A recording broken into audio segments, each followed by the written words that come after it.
Casas comprometidas. Por incrível que pareça, depois de viver sob o teto dos meus pais por 28 anos, a vida finalmente me conduziu à minha primeira casa em julho de 2022. A transição para esse novo capítulo foi, sem dúvida, um choque, uma mudança que me demandou algum tempo para me ajustar. Afinal, deixar para trás a familiaridade da moradia dos meus pais e embarcar em uma jornada independente não era algo que eu tivesse plenamente antecipado. Minha nova casa estava localizada a uma curta distância de carro da casa dos meus pais. Um intervalo geográfico que me mantinha ligado a eles, apesar da minha nova autonomia. Durante os anos anteriores, eu tinha me habituado ao som das passadas noturnas do meu pai enquanto ele subia e descia as escadas. Uma criatura noturna por natureza, sua insônia crônica o levava a buscar água ou visitar o banheiro em diversos momentos da noite. A perspectiva de possuir meu próprio espaço prometia a promessa de paz e silêncio, algo que há tempos eu ansiava. No entanto, minha jornada rumo à tranquilidade estava prestes a ser interrompida por eventos perturbadores. Minha nova casa era composta por 3 andares distintos, cada um contendo sua própria atmosfera e possibilidades. O porão inacabado abrigava a lavanderia e a sala da caldeira. O primeiro andar, o coração da casa, abrigava a sala de estar, a cozinha, um banheiro e uma sala de jantar. O segundo andar se desdobrava em 3 quartos e outro banheiro. Estes quartos, à medida que eu os organizava, começaram a desabrochar com personalidade e propósito. Um era destinado a ser meu escritório, enquanto o outro se transformava em uma pequena academia pessoal.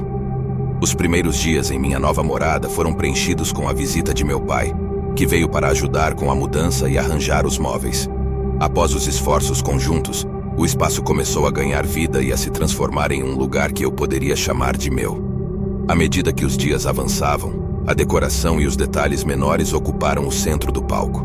Em menos de uma semana após a mudança, eu já me sentia em casa, como se minha vida finalmente se acomodasse nos cantos e recantos dessa nova realidade.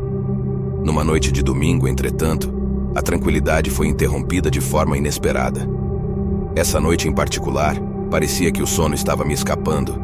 Recorri a uma melatonina e uma pílula para dormir para induzir o repouso, uma rotina que geralmente me proporcionava noites ininterruptas. No entanto, algo incomum aconteceu naquela noite. Apesar das minhas tentativas de relaxar e ceder ao sono, um som misterioso reverberou pelo ambiente. Em meu estado atordoado, despertado de um sonho intenso, ouvi o som de passos familiares que ecoavam pelo corredor. Eram os passos de meu pai, como eu estava tão acostumado a ouvir nas noites passadas na casa de meus pais. Instintivamente, procurei abafar o ruído, presumindo que estava apenas imaginando a situação. Mas quando os passos cessaram abruptamente, a realidade me atingiu com força. Era impossível ignorar a presença dos passos, agora que estava plenamente acordado. Afinal, eu sabia que meu pai não estava lá. O silêncio da noite só aumentou minha perplexidade. Confuso e nervoso, liguei para o meu pai, uma reação instintiva, buscando explicação e conforto. A ligação, no entanto, não foi atendida. Movido por um misto de apreensão e determinação, deixei o meu quarto e avancei pelo corredor. Ao iluminar o caminho com as luzes de cada cômodo por onde passava, cheguei à escada que conduzia ao primeiro andar. Olhei para baixo e me deparei com uma cena que fez o meu coração congelar. Um intruso, com uma máscara cobrindo seu rosto, estava no final da escada, observando-me.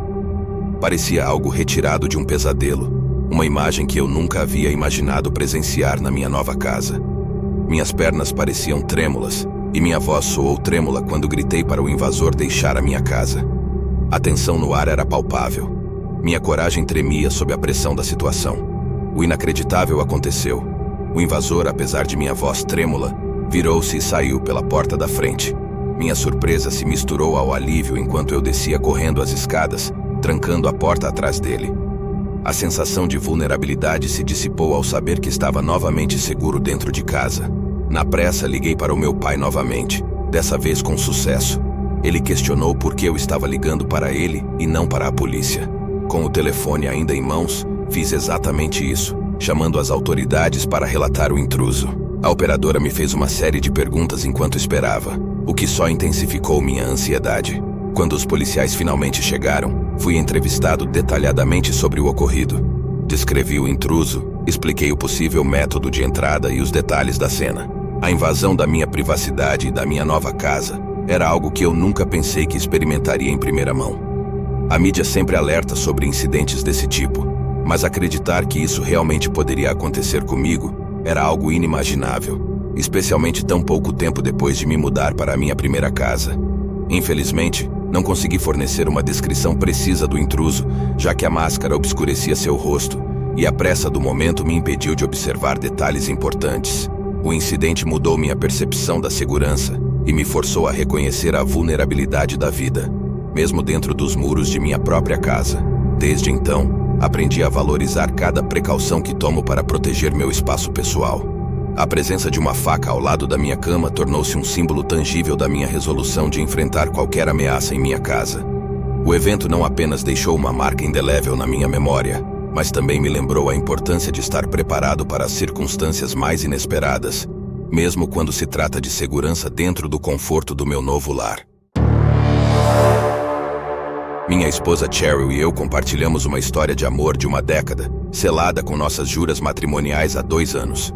Nossa jornada recentemente nos conduziu à aquisição de uma nova casa, um ninho de sonhos construído com esperança e promessas. Nossa nova morada estava situada em uma rua serena, abraçando uma vasta propriedade que se estendia em frente a uma floresta de tamanho moderado. Essa característica, entre outras, havia capturado nossa atenção, pois estávamos pensando em adotar um cachorro e talvez no futuro receber o riso de crianças correndo pelos arredores. Como se o destino tivesse um senso de humor sombrio, nossos primeiros passos naquela casa recém-comprada foram acompanhados por uma série de eventos perturbadores.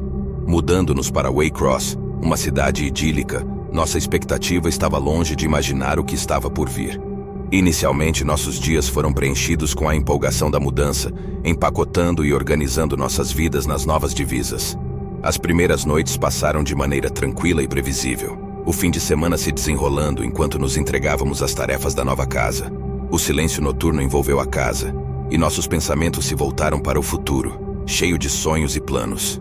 No entanto, uma segunda-feira à noite veio para perturbar essa paz.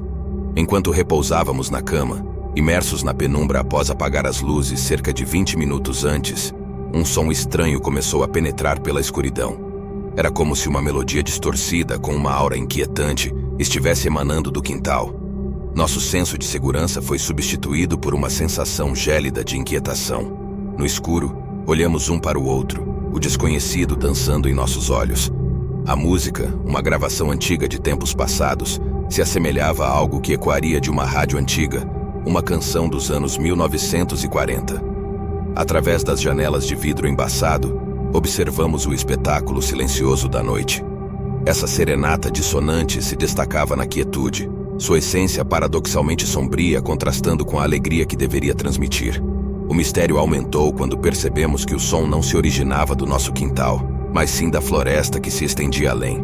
No segundo incidente que se desdobrou na noite seguinte, o toque da música perturbadora nos encontrou novamente quando as luzes foram apagadas, projetando uma sensação de pesadelo no coração da noite. Juntos, Cheryl e eu nos lançamos olhares de apreensão, a música parecendo mais ameaçadora do que jamais pretendida. Diante dessa estranheza, fui impulsionado por uma mistura de coragem e determinação a investigar o que estava acontecendo lá fora.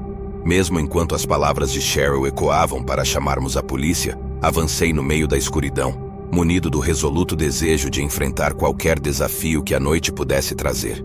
Foi na grama úmida que encontrei o causador dessa sinfonia sombria, um rádio antigo, uma peça da era passada, agora silenciosa sob a minha intervenção. A sensação de estar sendo observado fez minha pele arrepiar, e um grito ecoou da casa enquanto o pânico de Cheryl a envolvia. Olhei para cima, de onde minha esposa chamava, apenas para ver 3 figuras inquietantes recuando na escuridão da floresta.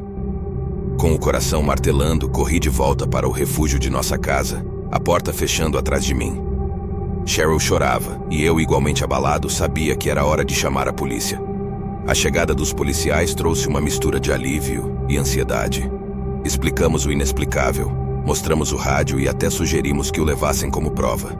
Suas lanternas percorreram a floresta como sentinelas da ordem, em busca de qualquer rastro do que poderia ter acontecido. A incerteza dominou nossos corações mesmo depois de os policiais partirem. O O silêncio retomou seu reinado, mas as sombras do desconhecido permaneceram. As semanas passaram, e com o tempo a normalidade parecia retornar. Entretanto, a memória daquela melodia macabra ainda ecoava em nossos ouvidos, lembrando-nos de que o mistério permanece, dissolvido nas sombras da noite. Na casa atual em que estou morando, situada à beira-mar, um cenário repleto de tranquilidade, um episódio inusitado iria desencadear uma série de eventos que transformariam a minha vida cotidiana. A proximidade da água me atraía imensamente, principalmente porque possuía um barco. Ter uma casa à beira-mar com um canal no quintal para ancorar meu barco era um desejo que finalmente se realizara. No entanto, essa conveniência vinha com um preço: a perda de privacidade. A casa vizinha, do outro lado do canal, me proporcionava uma vista direta para o quintal, um fato que não me agradava muito. Desde o início, quando visitei a casa pela primeira vez, não fui um grande admirador da casa do outro lado do canal. Parecia negligenciada e desarmoniosa, destoando completamente do cenário pitoresco. Durante as primeiras semanas após a minha mudança, enquanto ainda estava me adaptando à nova rotina, uma tarde ensolarada viu o meu vizinho do outro lado do canal bater à minha porta. Ele se apresentou de maneira calorosa e receptiva, ambos compartilhando uma gentileza que me tranquilizou. Ambos estávamos interessados em manter uma boa relação de vizinhança, e isso ajudava a atenuar os sentimentos iniciais de incômodo que a visão constante da casa vizinha me causava.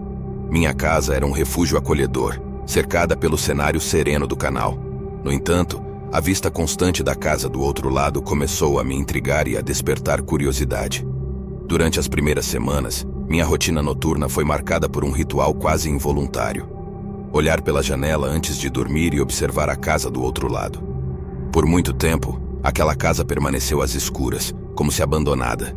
Eu me perguntava se talvez fosse uma casa de temporada, ocupada apenas esporadicamente por seus proprietários. Mas uma noite, tudo mudou. Foi uma noite após um dia agitado, quando eu estava prestes a fechar as persianas do meu quarto. Ao olhar para o outro lado do canal, deparei-me com uma cena que me pegou de surpresa.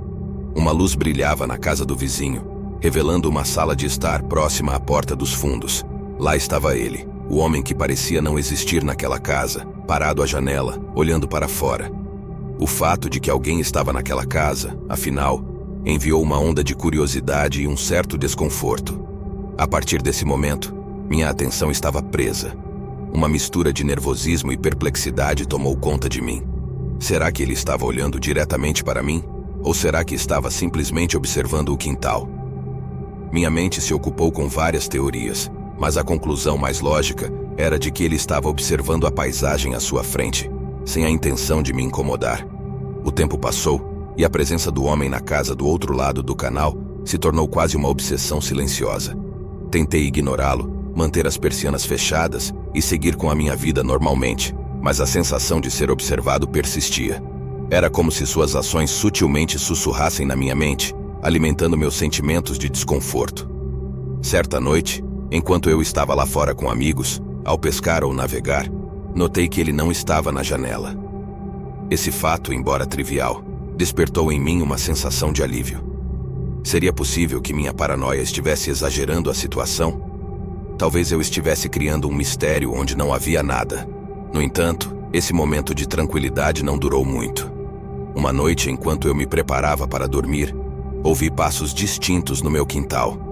O som me deixou em alerta imediatamente. Segurei uma faca e peguei o telefone para chamar a polícia. Ao me aproximar da janela, vi a última janela do quintal estilhaçada e um tijolo no chão de madeira, o causador do estrondo alto. Uma mistura de medo e indignação tomou conta de mim, e a necessidade de proteção imediata me impulsionou a ligar para a polícia. Com a chegada da polícia, a tensão se tornou palpável. Mostrei-lhes a janela quebrada e o tijolo, e relatei sobre o homem que constantemente me observava. Minha suspeita, agora embasada pelo incidente, era de que ele poderia estar por trás daquele ataque. A polícia, como era seu dever, bateu à porta dele e investigou. Contudo, para minha surpresa e desalento, a casa estava vazia e desocupada, aparentemente abandonada há algum tempo. Um vizinho informou que a casa havia sido executada meses atrás e que o antigo inquilino fora despejado. A confirmação de que ninguém residia lá levantou mais perguntas do que respostas. Quem era aquele homem? O que o motivou a me observar? E o que isso tinha a ver com a casa abandonada do outro lado do canal? Com o sentimento de insegurança crescendo, tomei medidas para aumentar a segurança em minha casa, instalando câmeras de segurança e reparando a janela quebrada. Os dias seguintes foram marcados pela incerteza e pela sensação de estar sendo observado, mesmo que o homem aparentemente não estivesse mais lá. A dúvida sobre sua verdadeira identidade e suas motivações me atormentava.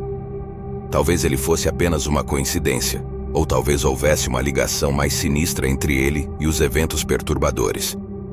Com o tempo, o medo e o mistério gradualmente diminuíram, mas a lembrança daqueles eventos permaneceu como uma sombra em minha mente. Até hoje, não tenho certeza se a verdadeira história por trás daquela casa e daquele homem algum dia será revelada.